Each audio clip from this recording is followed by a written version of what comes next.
Šo uzrunu vēlos noslēgt ar savu vienības devību.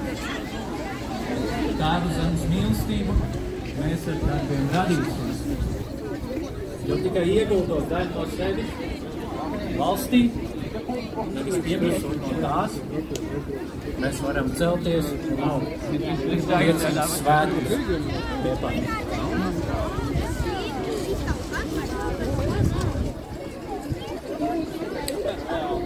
Jā, Latvijas diena ir arī piemiņas un pateicības brīdis. Mēs atceramies tos, kuri devās karā, lai mēs šodien varētu dzīvot brīvā un mierīgā zemē. Viņu ticība Latvijai bija stiprāka par vairāk.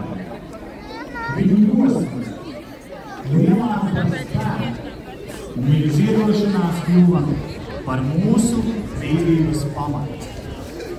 Aicinu jūras spēku kapelānu Dāvidu Šternu noturēt piemiņas